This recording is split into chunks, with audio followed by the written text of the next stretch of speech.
Thank you. Thank you. Thank you. Thank you. Thank you, Julie, for that fantastic introduction, and to you and Ian for that fantastic welcome here to Manchester today. And it's fantastic. We're launching our election campaign here in Manchester. Manchester shows the way in many, many things. One it showed last Thursday was by electing Andy Burnham as the Mayor of Greater Manchester.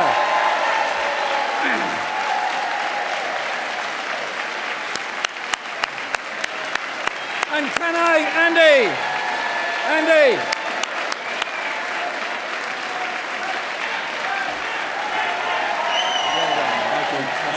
what a fantastic way. Give me a wave.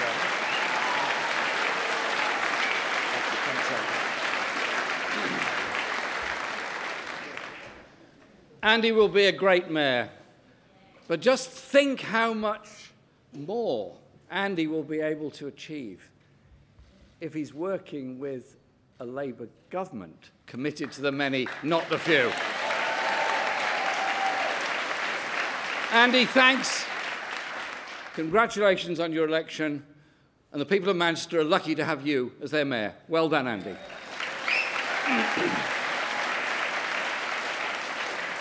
We have 4 weeks.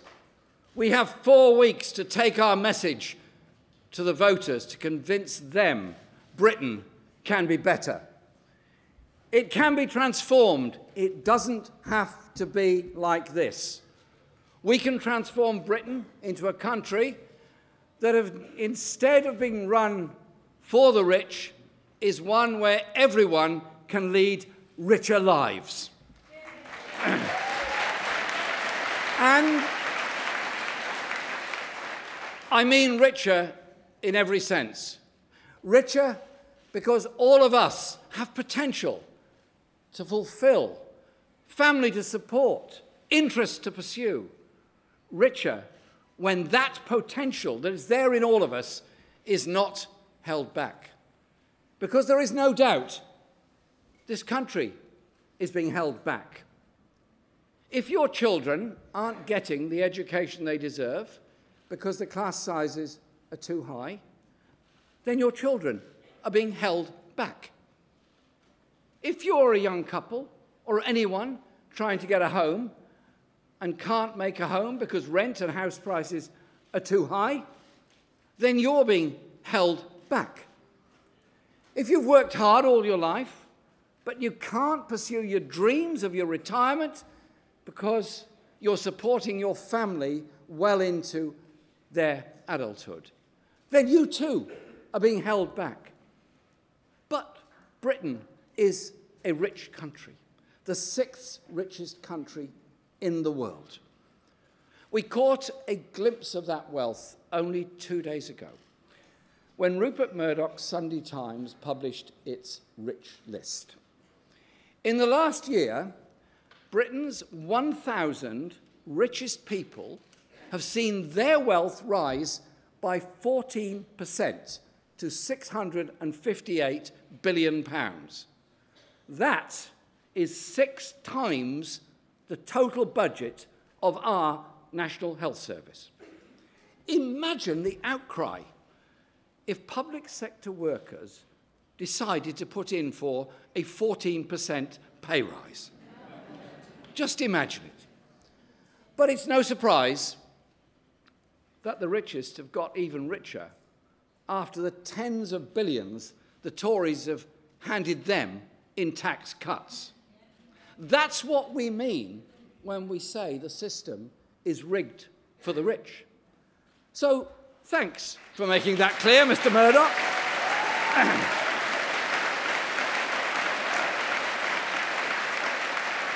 And so I don't know if Rupert Murdoch plans to give us any other help during the election campaign, but we're grateful for that information. In fact, I'm more likely expecting hostility. Our challenge to a rigged system is bound to meet hostility.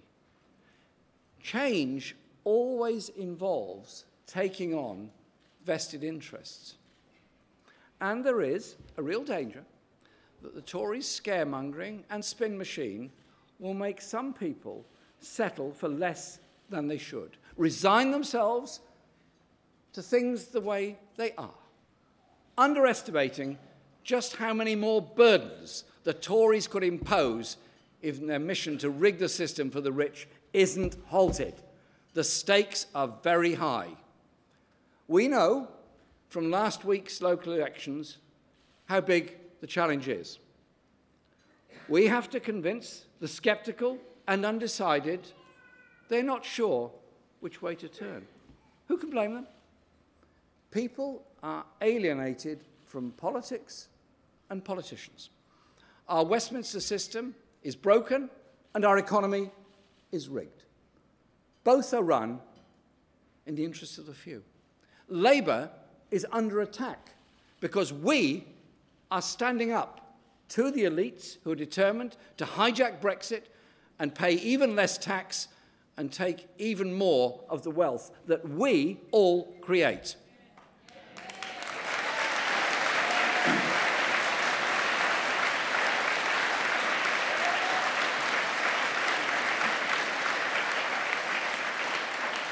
Labour is under attack because we're standing up to the corporate interests plundering our National Health Service.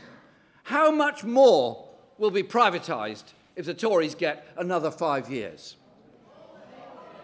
We're drawing a line under decades of privatisation, from energy to rail to health to social care.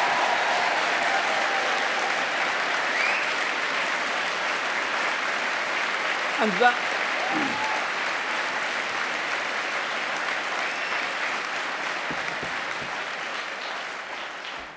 that privatisation has made some people very rich indeed, but it's not delivered richer lives for the majority of our people. In the coming days, we'll be setting out our plan to transform Britain with an upgraded economy run for the many, not the few.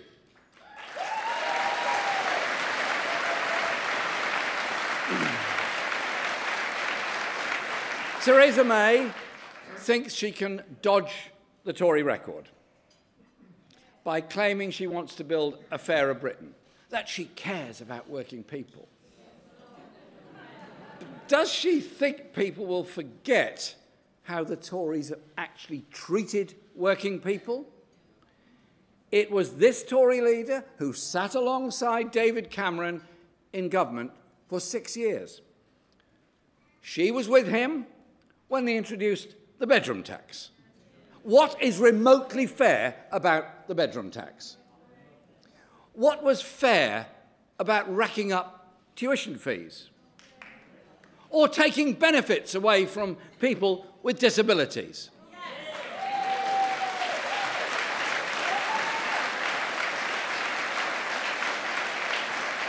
Or about closing a wonderful Labour achievement, our Sure Start centres around the country.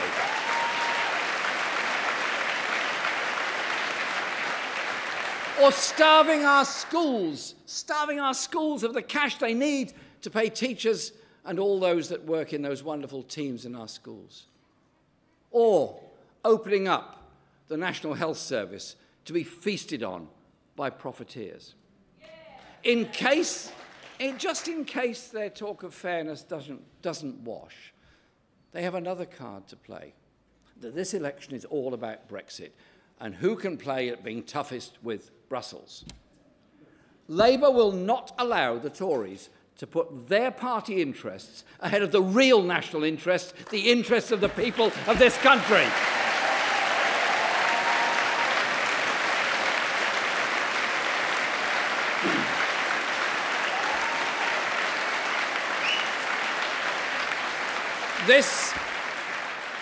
This election isn't about Brexit itself. That issue has been settled.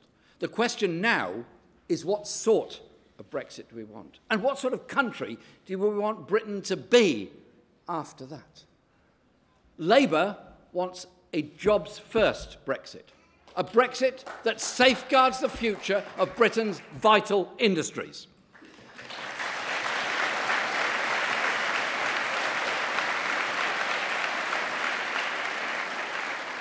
A Brexit that paves the way to a genuinely fairer society, protecting human rights and an upgraded economy.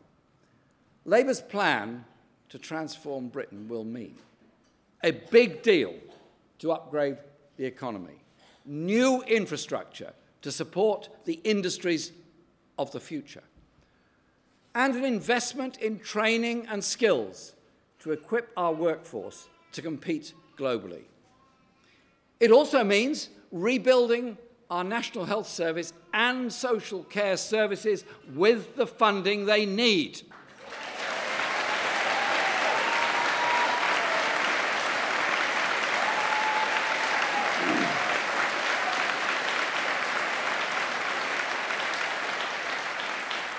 It means building 1 million homes to rent and buy.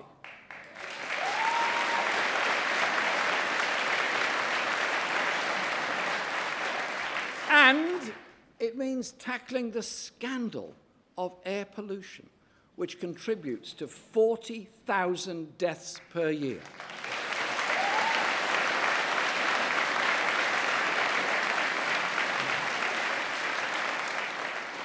We won't be paying lip service to working people. We will introduce a comprehensive programme to strengthen rights at work, make sure new jobs are good jobs, and end the race to the bottom in pay conditions and job security. Low pay and insecurity have spread like an epidemic under the Tories.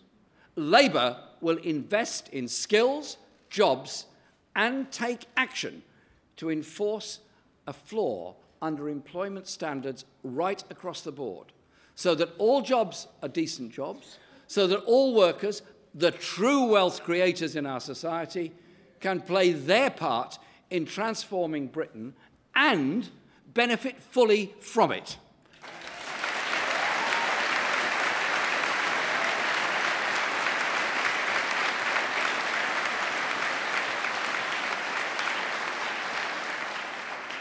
That's why we're fighting to win this election, so we can transform Britain for the many and not the few.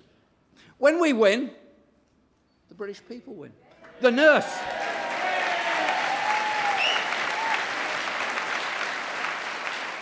The people win. The nurse, the teacher, the small trader, the carer, the builder, the office worker. They all win.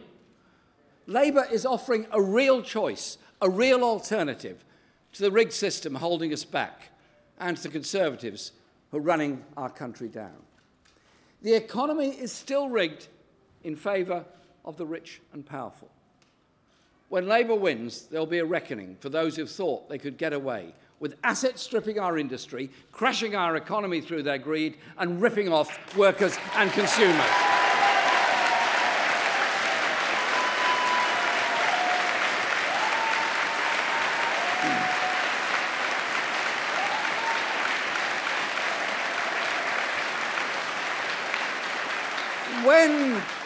When did the Conservatives, David Cameron, George Osborne, Theresa May, Boris Johnson, ever stand up to their financial backers and demand our money back?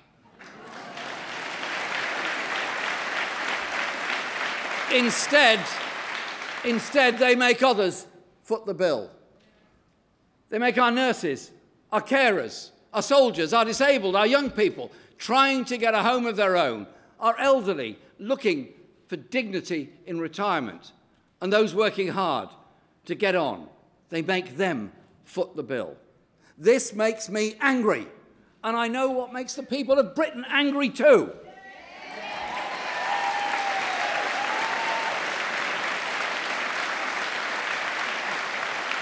So today I say to tax cheats, the rip-off bosses and the greedy bankers, enough is enough. In this election, Labour is standing for decent jobs, investment for the future, shared wealth creation, security at work, affordable homes for all, and a fully funded National Health Service and schools.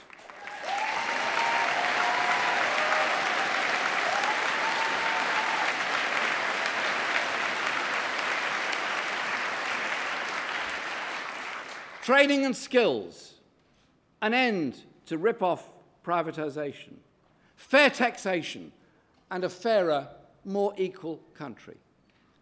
As we set out our detailed plans for Britain, the scale of the change we're offering will become very clear.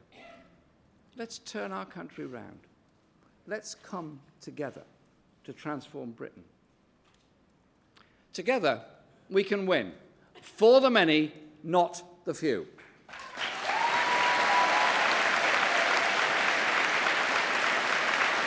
So,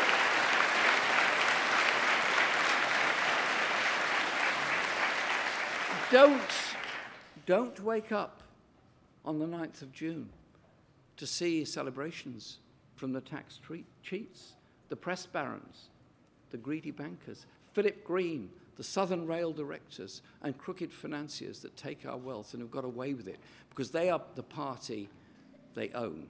That is, the Conservative Party would have won.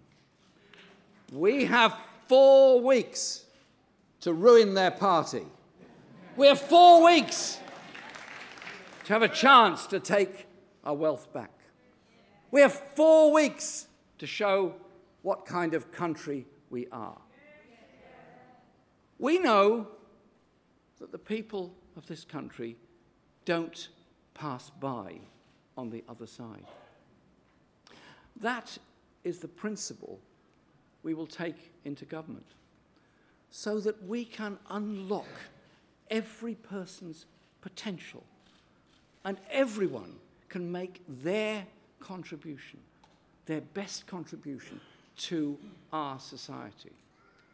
We have 4 weeks to win and transform Britain for the many, not the few. We must seize that chance today and every day until June the 8th. Thank you very much.